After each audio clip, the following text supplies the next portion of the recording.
স্থাপন করতে হবে। ইসলামের বাইরে গিয়ে আমার অন্য কিছু করার দরকার। সম্মানিত তাই ইসলামের প্রতি অবিচল বিশ্বাস স্থাপন করতে গেলে আমাদের ওই যে জ্ঞানকে অর্জন করতে হবে। আল্লাহ রাসূলকে প্রথমেই আল্লাহ বলছে ইকরা, প্রথমে কি বলছে? অনেক কিছু শিখাইতে পারতেন আল্লাহ রাসূলকে, অনেক কিছু শিখাইতে পারতেন, কিন্তু প্রথম কি শিখাইছে? বলছে কি আমি করতে পারি না।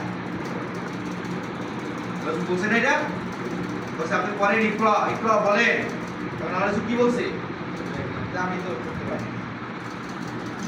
আমরা অনেকে বলে যে আমি পাঠক, অনেক অনেক জায়গায় আছে, অনেক মতের লোক আছে আবার বলে আমি পাঠক। বিপদ, কিন্তু বিপদ সাংঘর্ষিক কথাবার্তা। যখন আল্লাহ বলছেন ইকরা বিসমি রাব্বিকাল্লাযী খালাক, তখনই আল্লাহ রাসূল পড়া শুরু করছেন। কি ওহী নাজিলের পদ্ধতি বা ওহী নাজিলের যে এটা যদি জানা থাকে আপনাদের, অবশ্যই আপনারা এটা জানবেন। এই জন্য জ্ঞানকে অর্জন করে ইসলামের প্রতি অবিচল বিশ্বাস করা। তারপর 3 নম্বরটা হচ্ছে চরিত্র অর্জন।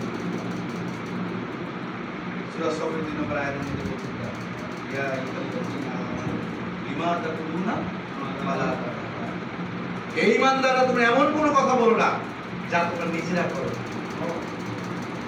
সমাজে কি আমার দাওয়াত দেওয়ার পরে বলে বেড়ানোর প্রচার করার দরকার আছে? আমি জামাতের লোক এটা বলার দরকার আছে? আমি জামাতের কর্মী, আমার আচার ব্যবহার, আমার মুআমিলাত, আমার সম্পর্ক, আমার কানেকশন, আমার রিলেটিভিটি, এটা দেখেই বুঝবে যে না এটা হচ্ছে কি একটা এক্সেপশনাল অর্গানাইজেশনের একজন ওয়ার্কার, যাই হোক না কেন এটা তারা দেখে বলবে। আমার প্রচার করার তো দরকার নেই।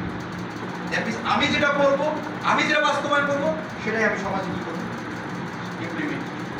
ইমপ্লিমেন্ট করবো বা অ্যাপ্লাই করবো।